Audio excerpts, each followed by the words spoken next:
La vie que toi et moi avons est un don. Le Dieu de l'univers l'accorde gratuitement à quiconque. L'homme sensé le reconnaît et donne gloire à l'être suprême.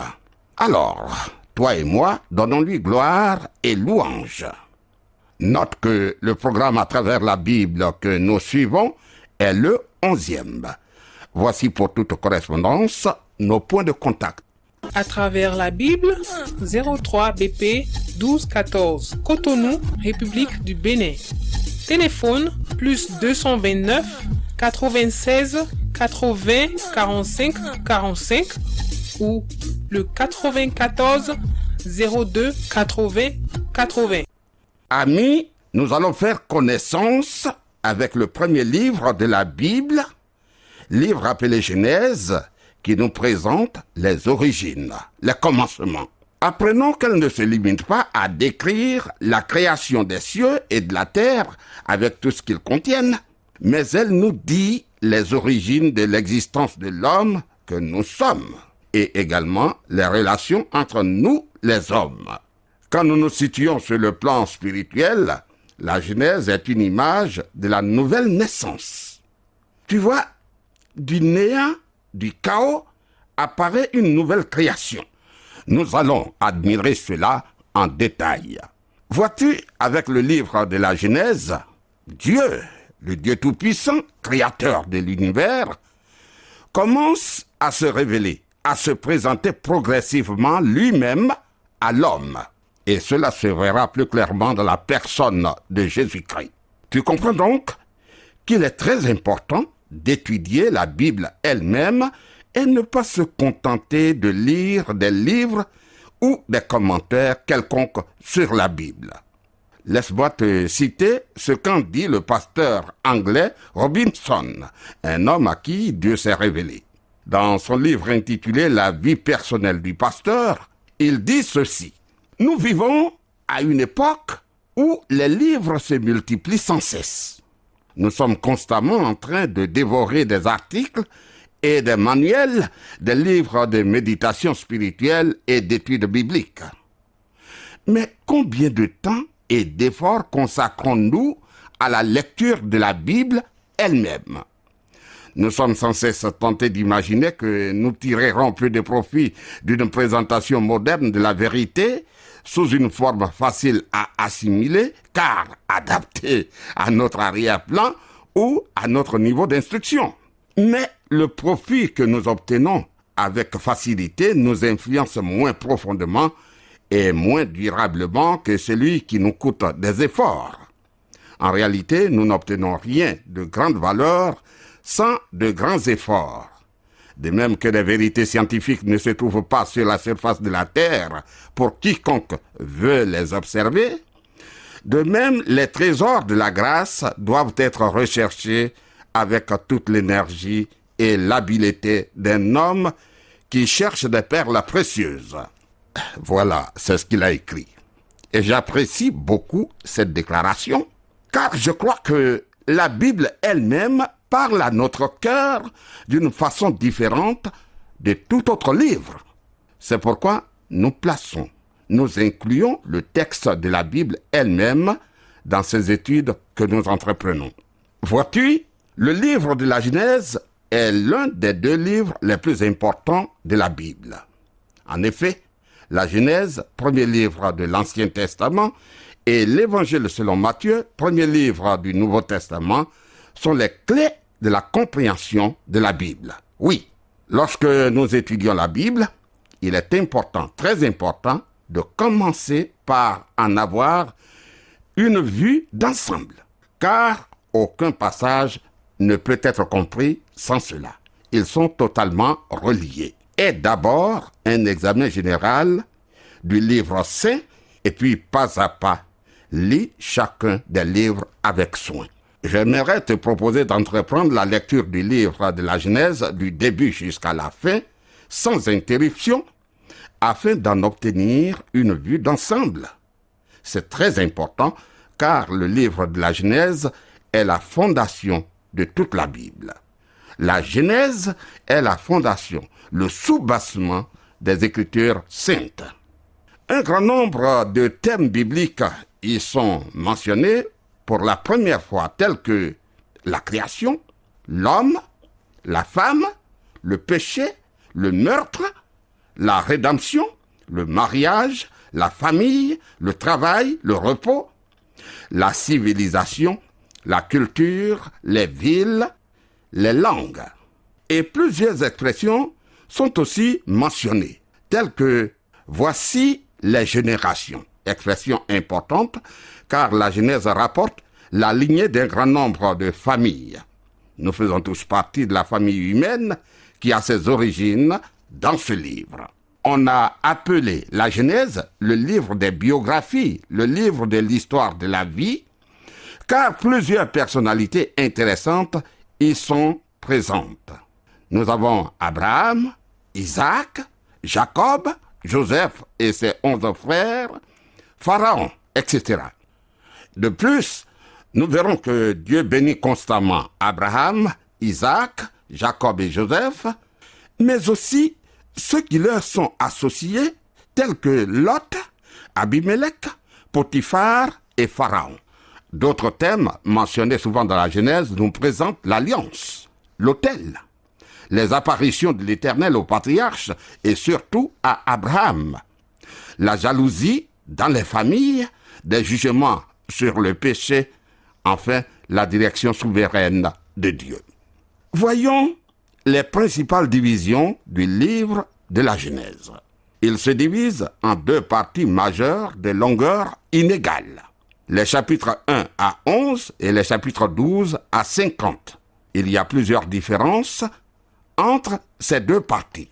La première partie, c'est-à-dire du chapitre 1 au chapitre 11, s'étend de la création du monde jusqu'à Abraham, tandis que la deuxième partie s'étend d'Abraham jusqu'à Joseph. La première partie traite des thèmes majeurs qui occupent l'esprit de toute personne qui réfléchit et cherche à comprendre des sujets tels que la création, la chute, le déluge, la tour de Babel. Et la deuxième partie traite des personnalités exceptionnelles telles que Abraham, le modèle de la foi, Isaac, le fils bien-aimé, Jacob, le fils choisi et châtié, et Joseph, ses souffrances et sa gloire. Un autre contraste est encore plus impressionnant. Vois-tu, les 11 chapitres de la première partie concernent une période de plusieurs milliers d'années, peut-être même de plusieurs centaines de milliers et de milliers d'années, selon la manière dont on comprend le récit de la création. Nous y reviendrons. Tandis que les 39 chapitres de la dernière partie couvrent une période de seulement 350 ans, allant d'Abraham à Joseph. En réalité, à partir de Genèse 12, tout l'Ancien Testament et tout le Nouveau Testament recouvrent seulement environ 2000 ans. Ainsi, en ce qui concerne la durée de l'histoire du monde, une très grande partie s'est écoulée lorsque nous arrivons à Genèse 12. La partie qui traite de la création de l'univers est bien plus courte que la partie qui traite des personnages comme Abraham. Ce fait nous indique que Dieu a un but particulier dans ce livre. Il nous indique qu'il attache bien plus d'importance à un homme comme Abraham, comme toi et moi, qu'à tout l'univers matériel. Le Nouveau Testament contient un autre exemple de la manière dont Dieu concentre son attention sur ce qui revêt le plus d'importance à ses yeux. Tu vois, les 4 évangiles font 89 chapitres consacrés au Seigneur Jésus-Christ. Mais de ces 89 chapitres, seuls 4 sont consacrés aux 30 premières années de sa vie. Par contre, 85 chapitres sont consacrés aux 3 dernières années de sa vie, dont 27 aux dernières semaines. Nous constatons ainsi, évidemment, que Dieu met l'accent principalement sur la mort et la résurrection de Jésus-Christ. Il nous a donné les évangiles avant tout afin que nous croyions que Jésus est mort pour nos péchés et qu'il est ressuscité pour notre justification. Je répète, qu'il nous a donné les évangiles afin que nous croyions que Jésus-Christ est mort pour nos péchés et qu'il est ressuscité pour notre justification. Voilà la vérité centrale et essentielle. Ainsi, les 11 premiers chapitres de la Bible, qui recouvrent des milliers et des milliers d'années, ne sont qu'une introduction à la Bible. Mais nous avons besoin de les étudier en profondeur, car ils sont la fondation de toute la Bible. La Genèse est la pépinière de toute la Bible. Oui, nous y trouvons en embryon, en germe, tout ce qui apparaît en fleurs dans la suite de la Bible. Une des meilleures façons de diviser le livre de la Genèse est fondée sur les familles dont les générations y sont fournies. Du premier chapitre, verset 1, au chapitre 2, verset 6, nous avons les générations des cieux et de la terre. Du chapitre 2, verset 7, au chapitre 6, verset 8, les générations d'Adam. Du chapitre 6, verset 9, au chapitre 9, verset 29, les générations de Noé. Du chapitre 10, verset 1, au chapitre 11, verset 9, les générations des fils de Noé. Du chapitre 11, verset 10, au verset 26, nous avons les générations des fils de Sem. Du chapitre 11, verset 27, au verset 25, les générations de Térak. Du chapitre 25, verset 12 au verset 18, les générations d'Ismaël. Du chapitre 25, verset 19 au chapitre 35, verset 29, les générations d'Isaac. Du chapitre 36, verset 1 au chapitre 37, verset 1, les générations d'Ésaü. Du chapitre 37, verset 2 au chapitre 50, verset 26, nous avons les générations de Jacob. Toutes ces générations se trouvent dans ce merveilleux livre de la Genèse et c'est utile de le diviser de cette manière. Voici un autre plan un peu plus détaillé. Du chapitre 1 au chapitre 11, l'entrée du péché dans le monde. 1. La création, chapitre 1 à 2. 2. La chute, la racine et le fruit du péché, chapitre 3 à 4. 3. Le déluge, chapitre 5 au chapitre 9. Et 4. La tour de Babel et la confusion des langues, chapitre 10 à 11. Dans la deuxième partie de la Genèse, du chapitre 12 au chapitre 50, nous avons la préparation de la venue du Sauveur du monde. 1. Abraham le croyant, chapitre 12 à 23. 2. Isaac, le fils bien-aimé, chapitre 24 à 26. 3. Jacob, le fils choisi et châtié, chapitre 27 au chapitre 36. Et 4. Joseph, ses souffrances et sa gloire, chapitre 37 à 50. Que dirais-je? Le livre de la Genèse, livre des origines, premier livre de la Bible, présente le commencement de toutes choses. Le chercheur, l'homme curieux, découvre à travers ces pages que progressivement, le Dieu de l'univers, créateur de tout, se présente, se révèle à l'homme que nous sommes. Comme je l'ai dit, au fur et à mesure que nous étudierons la Bible, nous découvrirons le Dieu Tout-Puissant. Nous allons le découvrir dans la personne du Christ vivant, Dieu fait homme. Il est important d'étudier la Bible elle-même, chers amis. Évitons de nous contenter de ne lire que des livres et des commentaires faits à son sujet. Il faut lire la Bible elle-même, car la parole de Dieu est claire. Bien sûr, on peut interroger les gens plus expérimentés que soi ou faire appel aux dictionnaires, concordances et commentaires bibliques qui nous sont offerts par de vrais hommes de Dieu afin d'avoir la lumière sur certains passages qui nous paraissent difficiles. Amis, pour comprendre la Genèse ou tout autre livre de la Bible, il faut avoir une vue d'ensemble du livre parce que sans cela, il est impossible de le comprendre. Nous avons vu que le livre de la Genèse que nous abordons ainsi se divise en deux grandes parties. La première, du chapitre 1 au chapitre 11, s'étend de la création à Abraham, et cela sur des milliers et des milliers d'années.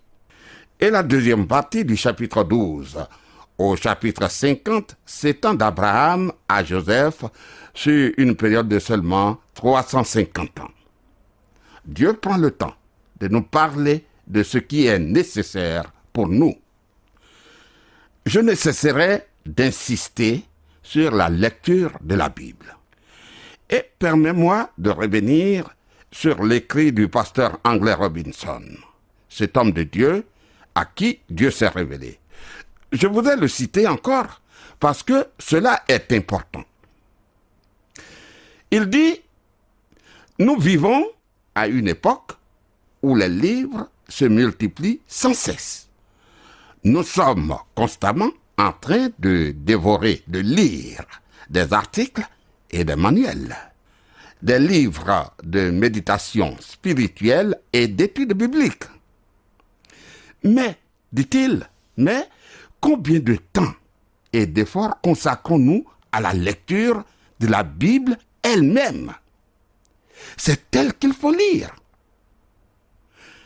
Il dit que sans cesse, nous sommes tentés d'imaginer que nous tirerons peu de profit d'une présentation moderne de la vérité sous une forme facile à assimiler, car adaptée à notre arrière-plan ou à notre niveau d'instruction.